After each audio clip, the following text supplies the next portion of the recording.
engineer, bringing 11 years of hands-on experience to enterprise, proving that practical battle-tested expertise speaks louder than paper certification. Over a decade of experience architecting and defending complex environments, he secures the enterprise through hand-earned practical engineering rather than relying on certifications. So with that, we just welcome our first speaker, Anand. Please give him a big round of applause. Today we are having three sessions as well as one panel discussion, and you will see very unique topics in AI security.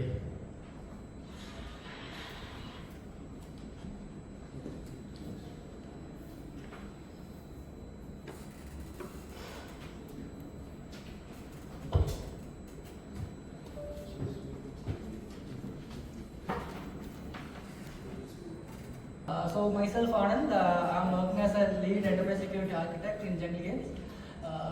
Today topic is beyond your expectation. So mostly everyone's visited mostly on LLM security, how to hack LLM, how to hack AI, how to do prompt injections. That is usually what you see in AI security. This time we're going to see how we going to protect from from the AI. Okay, basically that's called shadow AI. Basically the concept what I bring in here. Before bringing the topic here, it is, so how many of you read security privacy policies whenever you're purchasing any software? So if anyone read privacy policies before purchasing any software, before getting any subscriptions? No, right? That is the main point where you started bringing the shadow AI in your home as well as in the organization. Okay, basically what an organization will do before purchasing any software, they will read the privacy policies. That will be read by your legal team. Company legal team will read the privacy policies, and they will do that NDA agreement, non-disclosure agreement. I am going to use your software as well as my data will be in your premises, since obviously most of that application everything is SaaS based. It may be hosted in the India, it may be hosted in UK, it may be hosted in US. Mostly our data persists in the US data centers. So we are giving the mutual agreement that I am going to use your software, my data will be in your data center, but do not use my data. That is the NDA. That is a baseline for the this one, eliminating shadow AI. Okay.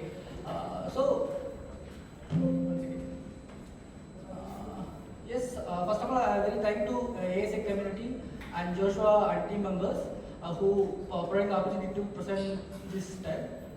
Yes, let me also very thankful to lastminute.com who is the vendor sponsor. Yes, this is my introduction. Already Joshua told about my introduction and everything. Yes, so this is the slide which is going to explain about the shadow AI. Before shadow AI, there is a era called shadow IT. Shadow IT nothing but so everyone mostly organized startup environment, as small and medium enterprises and big enterprises. Okay, sometimes when you shifting to the small startup to the many bigger organization, you may suspect that why I am not getting the admin privileges. Okay. So then in startup, no one care about the admin privileges and no one care about the security. They want more innovations. Okay, right now what happening in the industry, that is what. Even the big industries who need innovations to compete in the market. Okay, let's take quick commerce. Okay, lot of quick commerce application in Bangalore. Let's say Zepto, Blinkit, Swiggy. Okay, so they not. I'm not working on the environment. I'm just telling that. They mostly don't much care about the security. They want innovation first, business first.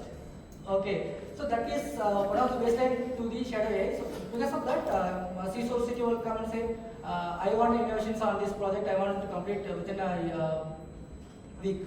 But your company doesn't have any AI, so you have to rely on the public AI like ChatGPT, Perplexity, Cloud. Mostly everyone using Cloud from the personal account. Not I hope you're not anyone using your corporate accounts, the Cloud.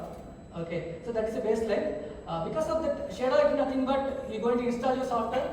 Software is going to execute the code, or it's going to piece of information going out. But When using the LLM or AI from your machine, you're going to integrate your company APIs, you're going to integrate your company IAM, you're going to integrate your cloud, you're going to integrate all the application which is provisioned by your company. So because of what happened, this attack surface getting increased.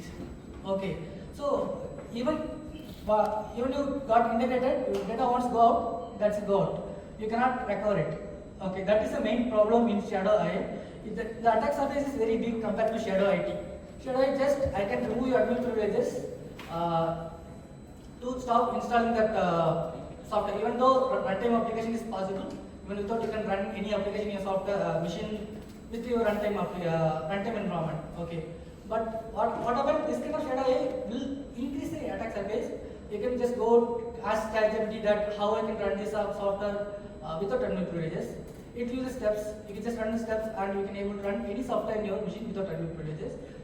So what happens is giving the more privilege to your insiders. Basically, insiders nothing but the guy who working in your organization working for another organization. Basically, the guy who can steal the data from your organization and sell it to a competitor. Okay, they are called insiders. They are most dangerous than attackers. When attackers attack your application, it's going to affect only 10% something. Immediately going your SOC team tell, hey, this attack is happening. So immediately going to patch, stop, and recover the data. Okay, but when insider working in your organization, more than 2 years, 5 years, who continuously steal your business strategy and sell it outside. So this kind of shadow AI giving more privilege that how he can take the data out without casting your traditional security environment. Traditional security nothing but you're going to run a antivirus, let's say Trendmaker antivirus. You're going to run a perimeter security with a basic firewall, let's say Sophos firewall you're using. So those are traditional and useless security softwares in the industry right now. Okay, so you can see that 77% of employees adopting shadow AI, which bringing the most dangerous and vulnerable effect to your business. Since, for example, 2 years back in Chennai, one company employees steal each and every source code and they build their own company. I think 2 to 3 years back. Okay, but fortunately they caught and the action was taken by the company. Okay, so this is that attack surface.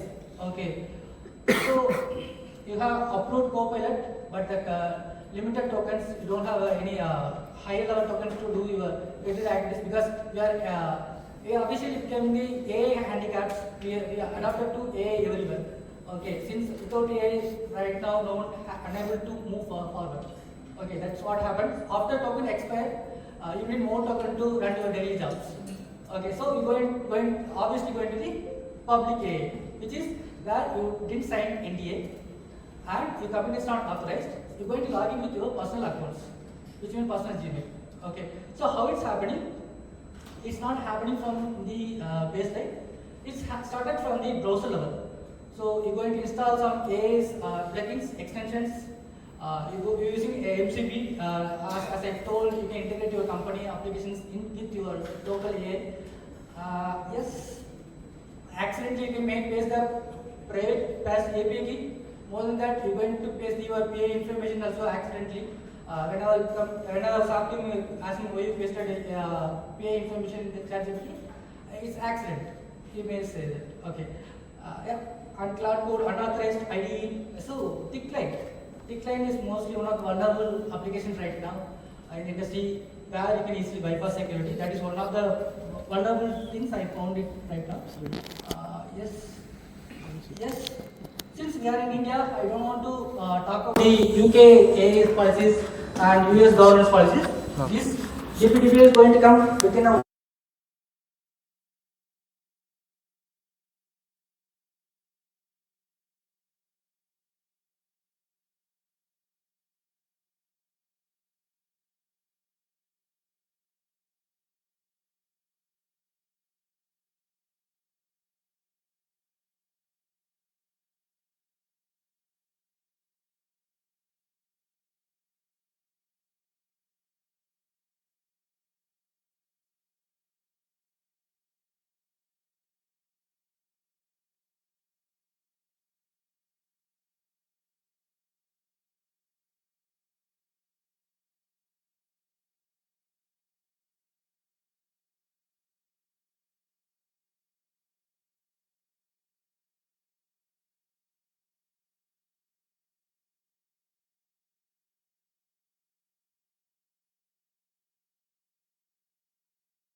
innovations, basically innovations.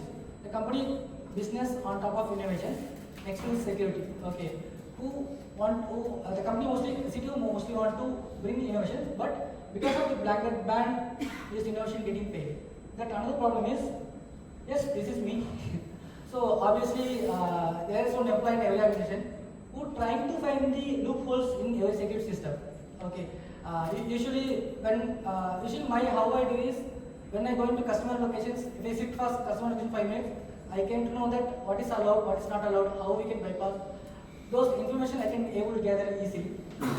There is one guy in every organization who will find this loophole and spread it across the entire organization.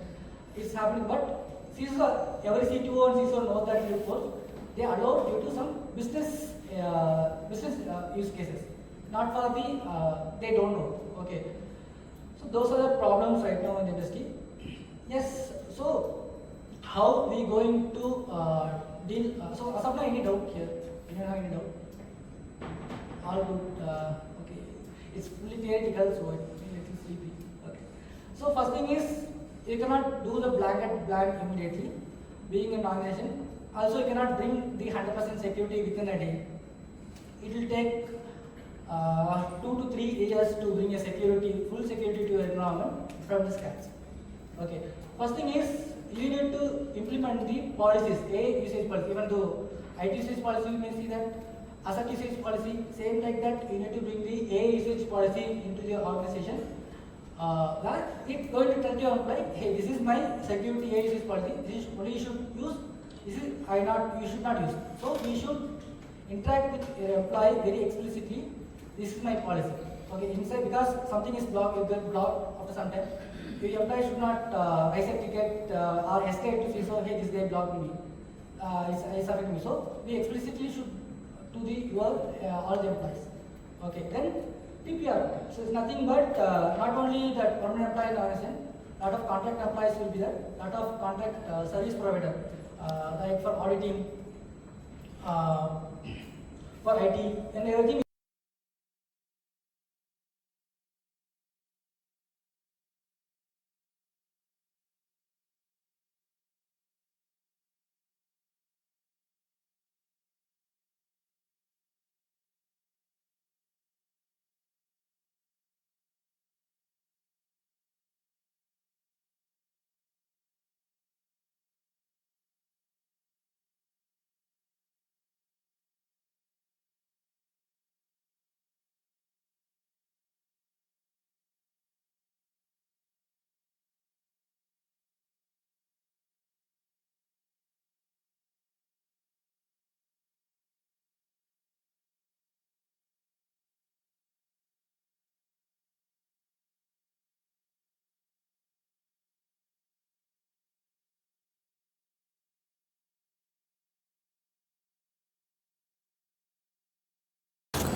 Okay. So the cost, so what I was just mentioning in the 6 slides, it's going to cost you from 1 crore to 5 crore, depends upon your employee count. Okay. So you may say, I can implement everything with the open source, I can build my own wipe coded applications. That is not possible, because even a wipe code application, you're going to use the open source libraries. Right now, open source libraries are more vulnerable than the software insiders. Okay, because 2 days before the light LLM vulnerability, everyone knows that with 2 versions of light LLM, which is going to start the supply chain attack in case of you installed it. Okay, so I totally not recommend to use open source. You can use open source for some part for passive security, not the inline security. Okay, so yeah, we'll get back to the slides. So basically, it's a secure web gateway. So when talking about traditional security, it's first thing is before 2000, they're going to check only IPs. After 2000, they're checking session numbers. After that 2010 around, everyone capturing your URL headers. Okay, everything in the perimeter level, not in your device level. So, but currently, the traditional security is officially dead. The physical firewall is officially dead. The antivirus is officially dead. Okay, so you start your security from your user's input, not from the PC. You start from whenever user typing it. From there you need to start your security. Okay. So let me finish this and I'll tell you that further how it starts. So basically secure web gateway, basically it's a Zscaler. So you need to install a proxy solution, you need to proxy the entire traffic of a machine and going to inspect it. And so it's giving the multiple options that, as I told, SL inspection and prompt classification, where we going to capture your prompts and classify automatically what kind of prompts you're sending outside before it's executing outside. Okay, then browser isolations.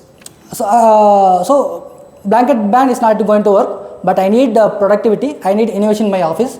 So there is called browser isolation. What happened? It is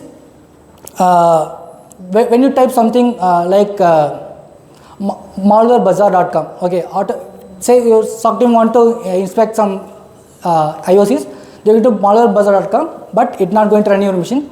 Automatically a container will be spinned off in the backend server of Zscaler. So you will going to see the only the front view, but the back view everything will be running on the Zscaler server. So you get an isolated browser. So in the isolated browser you cannot copy paste anything, or you cannot copy it anything, or you can restrict the input. So whatever the data protection controls you want to implement, you can implement in the browser level. But the problem is, again, there is a shadow IT problem will overcross here. You may allow to install multiple browsers, a browser in your organization.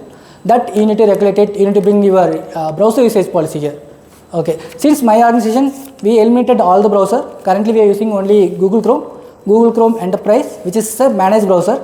I can able to track everyone's browser activity from my Google Workspace, and also able to track what are malicious link they clicking. Everything I can able to control over the managed browser, even though my organization email ID cannot be login from the other browser. Only Google managed browser only my employees can log into my organization email ID, even though they cannot log in from the personal phone, mobile phone, or everywhere. So like that you have to bring the managed browser environment and shadow. You should eliminate shadow IT. Okay. Then DLP, as I told. Sorry, I'm saying as I told multiple times. It's a little creepy here. Okay. So traditional DLP obviously fail. You need a context-aware DLP. Context-aware DLP nothing but your traditional your security system should understand what is the context, what user sending the context. That is the context-aware DLP. It's not only on your network DLP. It starts from your endpoint DLP, network DLP, SaaS DLP, email DLP. Okay.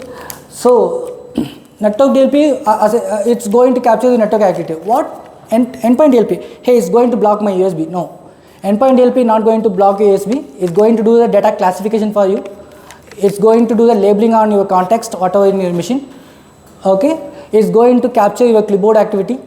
Okay. And what else? Yes, it's going to bring the watermarking.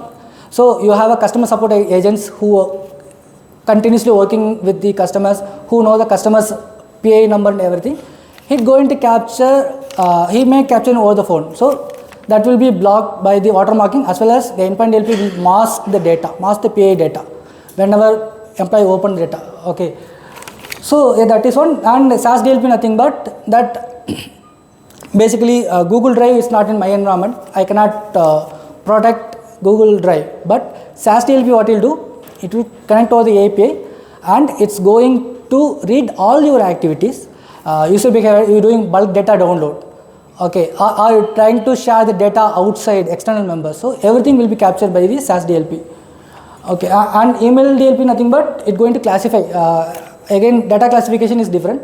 Data classification nothing but before the data coming into security system, the classification agents will classify data and find the context. It will label whether it's a confidential information or it's a internal information or it's your business information or your customer API or your internal employee API. Everything will be labeled in your metadata. Okay, when that metadata configure file reaching the security environment without analyzing the context, it's automatically apply the actions. See, this is a customer PA, you should not send it outside, automatically the block will be triggered. Okay, that is what that is the baseline of classification. Again, that is a big project. Yes, we are finally reaching the guardrails what everyone talked about. Yes, Just guardrails not working as expected right now in the industry. So it's guardrails, it works for some prompts, it's not working for 100% right now guardrails. Okay, so I said, the perimeter security is failed. Okay, what we are doing in our organization, we are doing the two kind of risk scoring. One is for an employee, a physical human risk scoring, how the employee act over the office. Okay, and device scoring. Device scoring nothing but what kind of LLM he installing, what kind of shadow application he installing, so what kind of command he executing. Okay, so those basic scores will be calculated by the my security, nothing but CrowdStrike basically. Okay, CrowdStrike will calculate your device scoring. This is going to calculate the user behavioral scoring. Based upon that activity. So what happened whenever in my organization that device score is less than 75 out of 100, the user cannot access the production application. It's auto block. Okay, because what is device scoring? Nothing but because of the vulnerability, because of the antivirus is not running, it's corrupted, because of the my complaints is not working as expected. Okay, this is called device scoring. Automatically calculated each and every hour, and it's sent to my Zscaler. Automatically, if the user below 75, they cannot access the production VPN. Same like this scoring of the user. If user device trying to connect some C2C server, but is getting blocked, so automatically the risk score will be reduced for the increased for the user, and his internet automatically will get banned. That is what we are doing with device scoring and user risk scoring. Yes, same like that, same automated blocking. So as I told, based on the guardrails risk scoring, we need to design the automated blocking. It's little touching on the automated defense mechanism, which is not mostly implemented. Yes, and AI per SOC. So mostly, what happens when the technology increases, your AI alert will get SOC alert will get increases. You need more resource. So we need to reduce the AI fatigue.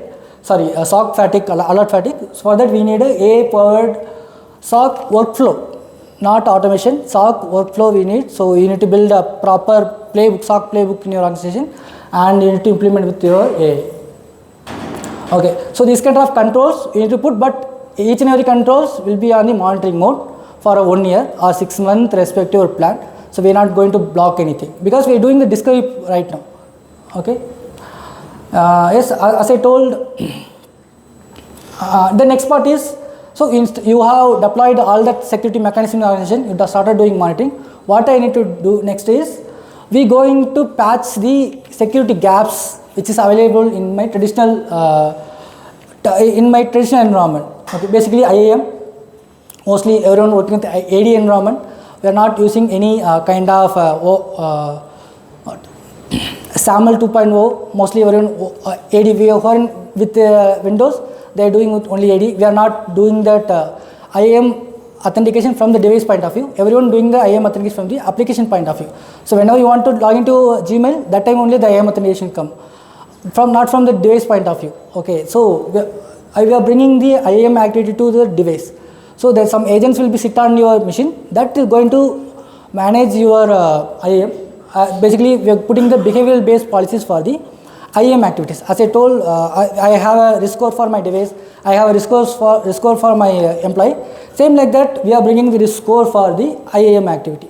Okay, it's going to tell who's doing the malicious activity in my environment.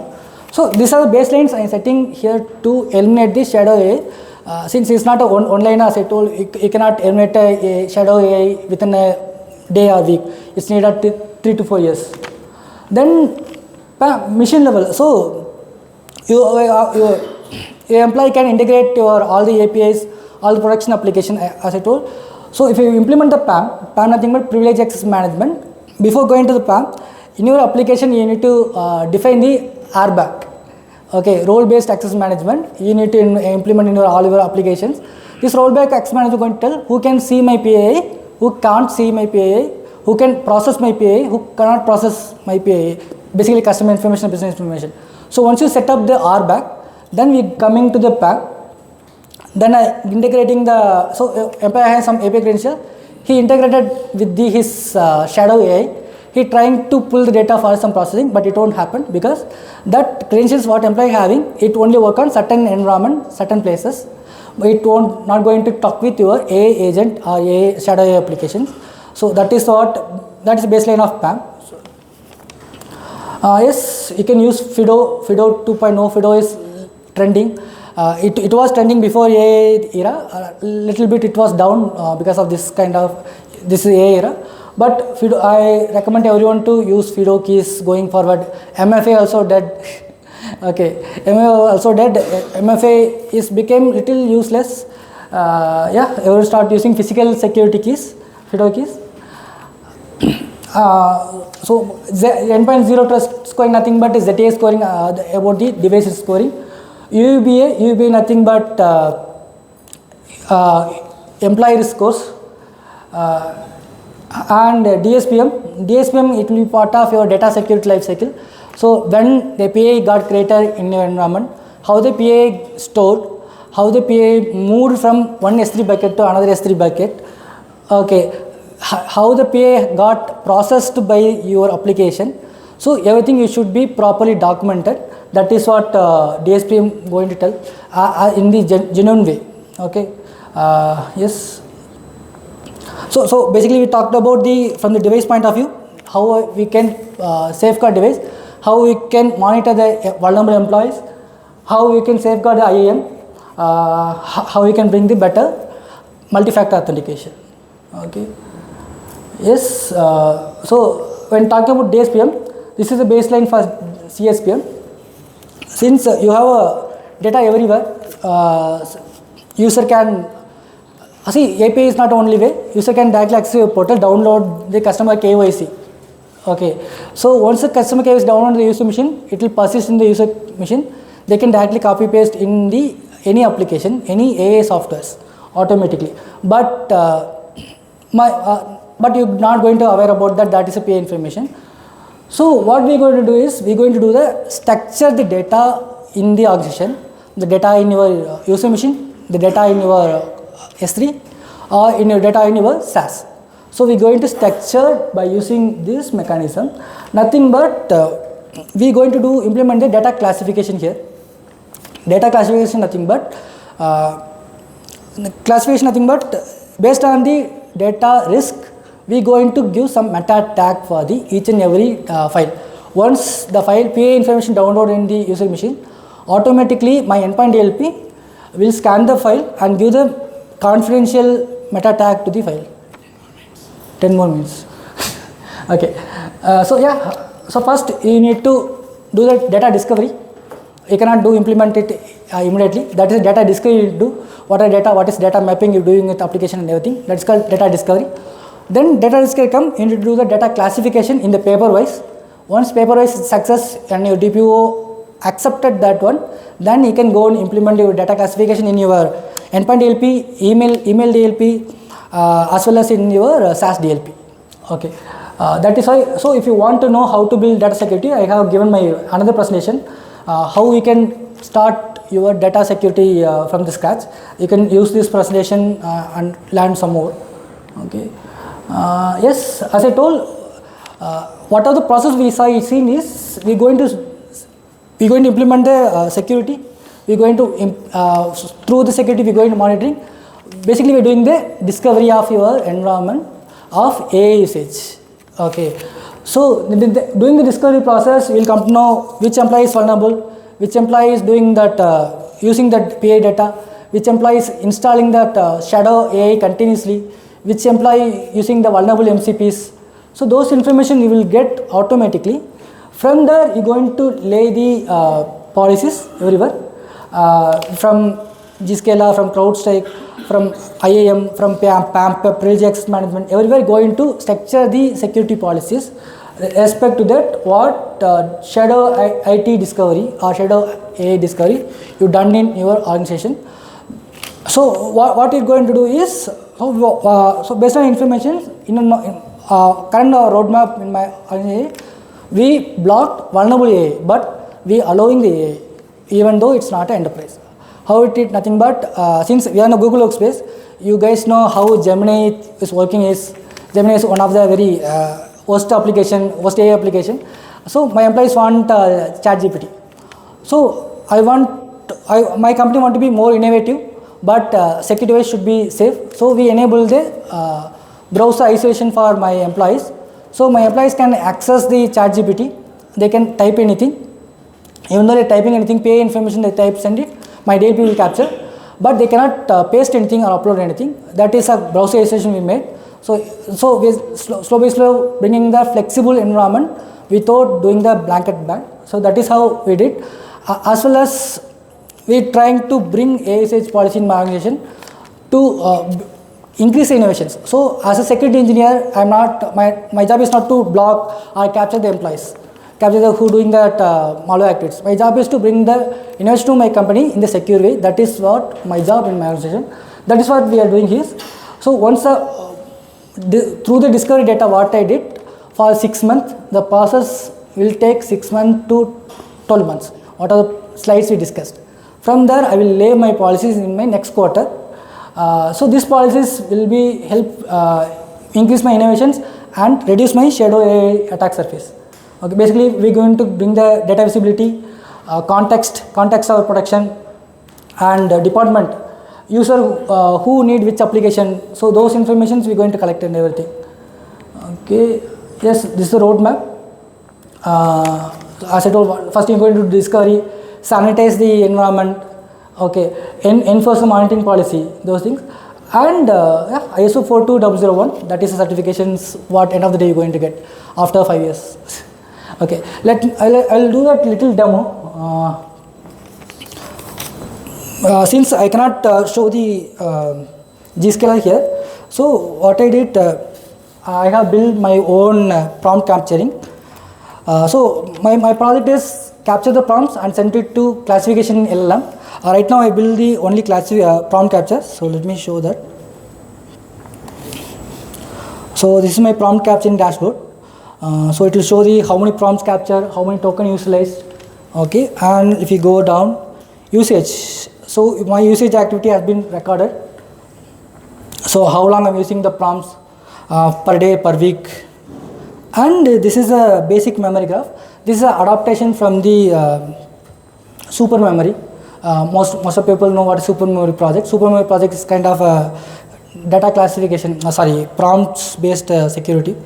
Basically, if you scroll down, you can able to see ChatGPT, Perplexity, ChatGPT. So these are prompts capture and token utilization, and I can have a link respect to the chat. Instead of I'm capturing the response to save my energy, it's automatically triggered to that. My bad, it's not working. Actually, in previous session it was working. So let me see the type a sec. So it's a browser-based plugin. So this is a plugin. So automatically, whenever typing, it automatically capture, and it will move here.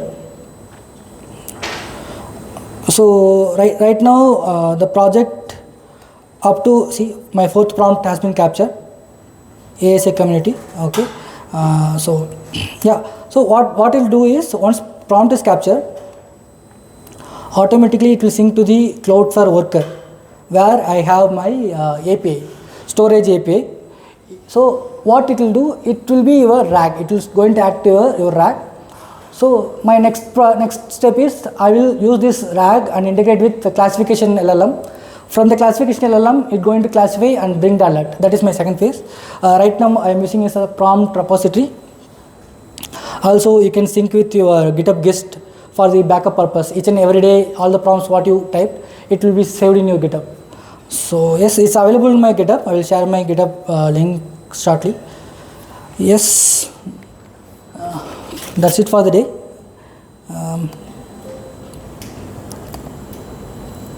Yes, any session and any questions here? Anyone has any question? Okay. Anyone? You want to ask some questions?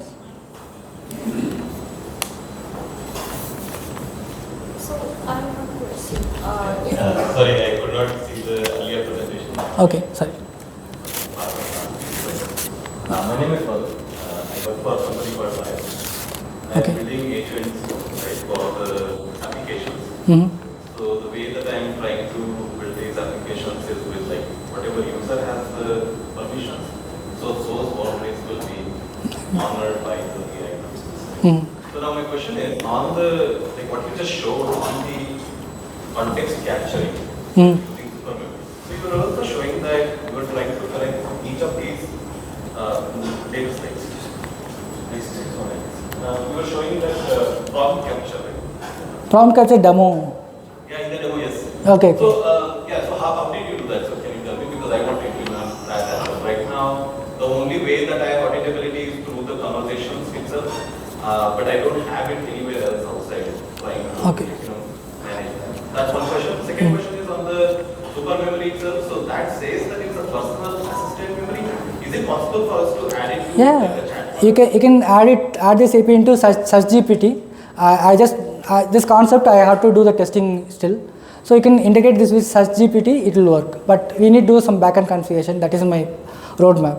Okay. So obviously I'm going to try it for sure. Sure. Can you show me that prompt capture? So how did you do that? We'll discuss later. That running out of time. We'll discuss. And for your first question, so you can do the two ways. One is you can implement the proxy, or you can have to implement the data capturing extension in the browser. The two way you can do capture the prompts. Sorry, can you tell me the second one? So you have to implement the network proxy. Okay. Otherwise, you need to implement the prompt capture browser extension in your browser to capture the prompts. We'll discuss. Sorry, but what I was talking about was like the specific agent, right? The agent is user specific. Like, what I'm saying is that there's authorization for each user who could talk to its own agent, right? Like, Okay. so their conversations are private for themselves. Mm-hmm. So we are not connecting through any extension or anything. So I want to User identity. at the server level itself. Like I have the history of the conversations, right? That's part of the chatbot that you have. But you don't know which user has done it. Yeah, so I want to have it outside because I don't want to read anybody's prompt, you see, right? It's like, I don't want to see that. I just don't want it to store it as well, but I want that memory. That's why I'm storing it. But I don't want to read anything on that, but I want to get the context out of that such that I can try to tweak my system prompts to give correct answers and then reduce the overage. Yeah, we will discuss post this. Yeah, thanks. Yeah, sorry. Hi, my name is Vijay. I have one question. Like, if there is no blanket ban done by the CISO for the organization, then is the data available to them? Like, for example, they have not done the blanket ban, and we can access the AI tools through the open arena or something through the intranet. Are they able to see the data? And if we have not implemented any tools such as SOC, which is monitoring the AI part, they can see the data that is being leaked there or not? I didn't get your question. Sorry. Okay, so if there is an intranet and through that we are doing it and it is not a shadow IT, that is the user is not using the personal AI tool and they are using the corporate AI tool, how is the data ensured that it is not being leaked? Because if the organization are still adapting to the new tools that are coming in that are monitoring the AI part, so is the data being monitored there with the legacy tools or not? It will be monitored. That will be your that will be your reactive security. Monitoring nothing but reactive security. So during the time you cannot say that my data is safe or leaked. After incident happened, once data is leaked in the dark web, so you're going to say, hey, data has been leaked. That's your SOC team will find it through the dark web monitoring. That is a reactive security. So what we explain here is a proactive security. Before the data is leaking outside, how we can build it. So see, as per your thing, you may think that your environment is safe, but it's not safe. Lot of blind spots are in the entire environment. We're trying to eliminate it through proactive security. Okay, got it. Thank you. One more question, like if there are prompts that are done by multiple employees in the ChatGPT or AI tool, the storage will be a concern. So how is that being taken care of, if you have any idea about it? Which for the demo testing? No, for general sense. General saying, so G-Scale are providing some amount of storage, I think it's around MP size. So it's per week.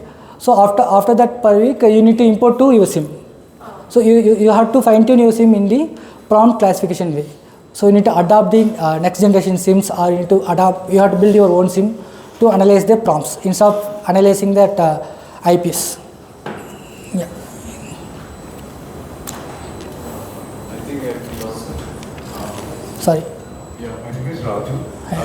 I'm glad that you touched upon metadata as part of your presentation, which very few people mentioned particularly. I have worked with an operation that had embarked on metadata, organizing, basically managing the business metadata, the technical metadata, the operation metadata. Particularly, this is the challenges that organizations face, that they understand where the data sits out their organization. And particularly the crypto inventory becoming one of the requirements for going ahead. It is very, very important that the organization has. And then in the recent, we have heard about knowledge graphs. Like organizations have adopted those knowledge graphs to determine and build graph databases. So it's accessible while addressing the CCP, GDPR and all this. In addressing the privacy concerns, they had embarked on these. And one of the policy was that every data in the organization was associated with the metadata. Whatever be the so they have clearly defined business, definition. At the same time, they understand it is translated into a technical attribute where they understand it. So more or less, I think what the organizations were trying to do was to see that the metadata was secured, rather than going, like you mentioned, about data discovery, data classification, and those all. They wanted to see that the organization has the metadata, and then at that level where they have those things, like if somebody is going to consume that data, how are they going to consume? So what is that defined as a sensitive data? What is that defines PII? And they have those domains associated, and they have those added security levels accordingly. So this was something which the organizations, the large organization that I worked for, had embarked on in Since you had mentioned that metadata was one of the areas you mentioned, data and the pipe that you showed about different levels of, how was this all looking at it enterprise-wide? How are you organizing that as a best practice? Just, So question was wrong, but I just want your question right. So the problem with metadata is not all the files having metadata. CSV doesn't hold the metadata. So that is a problem CSV to capture that. So that's what all the files have. So the problem is how you bring the unstructured data to structured data, and how you bring the discipline in the data operations. So the problem with the technology is different. The problem with users is different. Okay, we bringing the discipline to the users. So the era is over by using the tools bringing security. The era is bringing that security on top of users. Each and every users you bring as security engineer. So I missed it that we are doing a lot of security awareness program in my organization.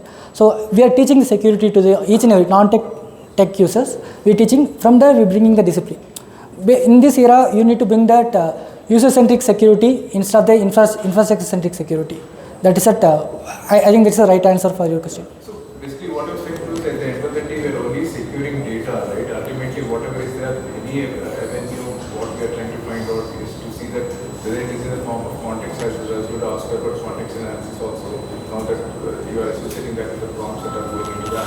So overall, at the end of the day, the attackers are trying to see that they want to target some sensitive data and so on. So it is that, so you can use a deterrent where the metadata associated with that data itself is a kind of a behavior or a conscious of that data that some harm is going to come, and then you have some kind of way of detection. Okay. So yeah, I understood, but that baseline for the solution is don't allow the unauthenticated traffic in your environment. So if you allow unauthenticated traffic, anomalous traffic, that is the biggest loophole.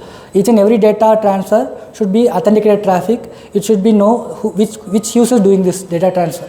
So the traffic will be authenticated over the SAML or any other protocol. But we should know each and every traffic, it's authenticated traffic. We should eliminate 100% the unauthenticated traffic, even from the server side. Thank you. Cool. Yeah, thanks.